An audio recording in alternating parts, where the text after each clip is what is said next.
Hello my dear YouTuber friends, and I hope you're all keeping well. Welcome to this new video. Now, when I released my review video of this Logitech Multi Panel a few weeks ago, a question I was asked more than a few times is how do you use the multi panel with aircraft such as the A320 or 747, the airliner aircrafts? How does the multi-panel work with them? Well, in this video I'm going to show you. So let's get started.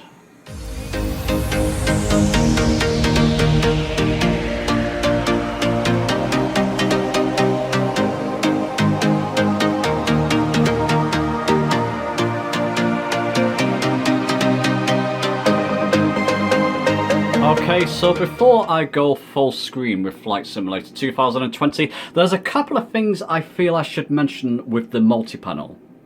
A question that came up a few times in my original review of this is that can you use other controllers with the multi-panel? And indeed, you can. I've got my flight yoke system unplugged, so it's not plugged in at all. I've removed the throttle quadrant, and instead I've got my HOLTAS 4 plugged in. And this works fine with the multi-panel. This works independently from the flight yoke system, so you can use any flight controller with this multi-panel. The other thing I would like to mention is that the Airbus A320 is obviously quite an automated aircraft. You would generally type in your flight plan in the MCDU, and that would come up with altitude restrictions and speed restrictions and goodness knows what, and you would generally put your controls on managed altitude and managed speed and managed heading and goodness knows what. If you're gonna use the multi-panel with the A320, you're gonna have to set all the controls in the A320 to manual control. Obviously, because you're going to be altering things like the alt here and heading and speed and goodness knows what. So everything will have to be set to manual with the A320. You can obviously switch between manual and managed in flight, but I'll show you this when we actually get to using the multi-panel with the Airbus. Okay, so with that out of the way, let's go full screen. So here we are in the simulator. I've asked the simulator to spawn me on the active runway in Gatwick. And of course what that means, if we press Control and 5, so we get to our left MCDU, you can see I've got no flight plan typed in. We're not going to need it for the purpose of this video. What we do need to do, if I press Control and 2, these are all the default key bindings to get to your various views around the aircraft. We want to get to this central panel. We're going to have to click off Engage Manage Mode, obviously on our heading. Obviously we want to alter heading manually, so we'll have to click off, left click on the Engage selected heading mode, and that will put it in manual mode now. So let's get back to the center. And actually, let's show you this in practice. So with our multi-panel here, if I go down to heading with this switch, so heading there, you can see 259 corresponds with what we have on the Airbus. If I alter this, you can see it's altering automatically on the Airbus control panel as well, central control panel. So let's put that back down to 259, which I believe is the heading for the runway. And obviously, whilst we're here, if I go to Alt, I can alter the Alt altitude as well. Now, if I want to get that to 30,000, you're going to have to move this a little bit quicker. I don't find this a problem with the default multi-panel drivers for Flight Simulator 2020. There you go, I got to 30,000 in no time at all. Typically, you won't go past something like 36,000, or very rarely. But let's get that back down to 5,000. As you can see, I'm just getting there in no time at all. It's a lot quicker than actually going on your simulator and messing around with these controls with your mouse. I find this a lot easier and a lot quicker. Let's get that back down to 5,000. Okay, so with that set, let's now release our parking brake, throttle up. Remember, I don't have a flight plan, so I don't have a V1, a takeoff speed. So I'll take off maybe around 140, between 140 and 160. Let's leave it to 160 knots.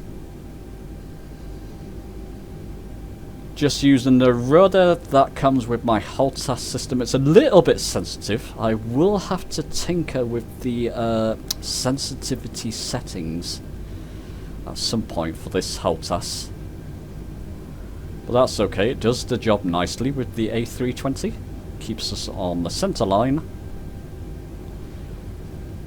I wasn't in Tolga. Never mind. Okay, so we'll get to around 160. That's good for takeoff speed, in fact. Raise our landing gear. Go external to see it raising, and it is.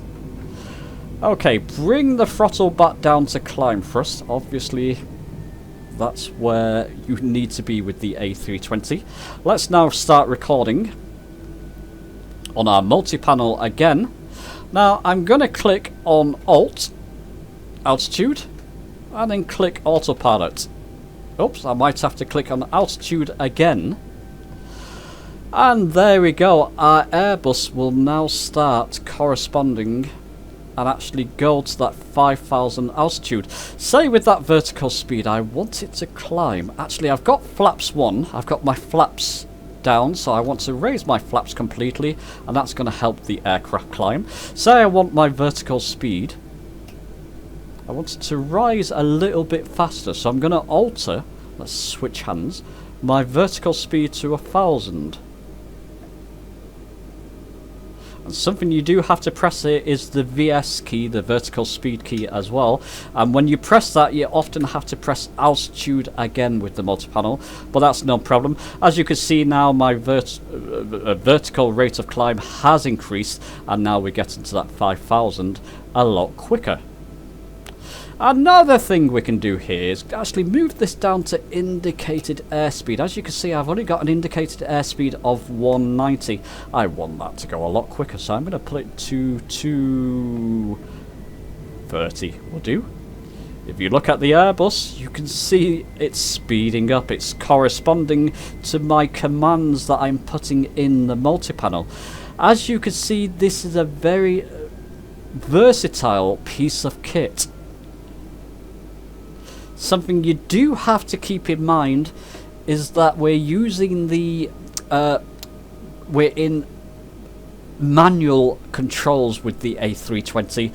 Very typically, like I said before, you'll type in a flight plan on the MCDU that will have speed restrictions and flight altitude restrictions and goodness knows what, and the aircraft will follow the commands that you typed in on the MCDU.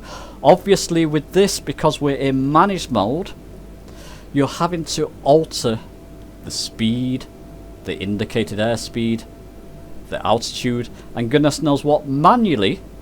But it's a lot easier to do if you want to practice flying the A320 in sort of what can I say, manual autopilot, so you're not letting the MCDU control things. You haven't set a flight plan, you just want to fly it manually without a flight plan. This is a good way of doing it. Let's go back to our MCDU. As you can see, I've got a heading. Oh, let's get that back down to heading of 259. Let's change that to 340. If you look at the Airbus, it's corresponding with my commands. Actually, we're going into clouds now, but we can still see some of the ground there, of course. Now we're coming back out of clouds. I've got it on 341, so I must have just nudged past the... Let's switch hands. There we go, 340. You can see it corresponds nicely. Let's go back to 280. You will see the Airbus swing around, probably screaming at me at the moment to stop changing the heading bug. 280. No problem at all. So it's a fun way. This does indeed work well with the Airbus, and like I said, if you get to that altitude, there is a program called SPAD Next. A couple of my subscribers and viewers on my other videos have recommended it. I'll put a link to it in the description below. I've not played with it, but apparently that will alter the MCDU, alter some of the actual inputs. So if you're messing around with the inputs in it, you can actually change them to suit how you would like this to behave. So for example, if you want that to get to 30,000 feet a lot quicker than it's doing here, although like I said, at default this is not a problem for me to change that to 30,000 feet altitude. I did that within a couple of seconds. Let's change it back to 11,000. You can see how quickly this responds to my input. So there you go, I'm back at 11 in no time at all. Actually, we're coming up now to our set altitude. No, not quite. It's clicked off the vertical speed there, so I'm going to click it back on. I'm not quite sure what's happened there. It could be because I messed around with the altitude. You'll have to keep that in mind. There's a few quirks with it, but apart from that, once you get used to it, it's quite handy. And like I said, it's quite a fun way to fly with the Airbus A320. So the multi-panel does indeed work with this, and you can have some fun times with it. Oh, I love those views, and when we get above the clouds like that, I think that's fantastic. So there you go, leave your thoughts and suggestions in the comments below. Don't forget to give the video a like, I would really appreciate that, and it really does help me out. Don't forget also to subscribe if you're not already, and I'll see you soon.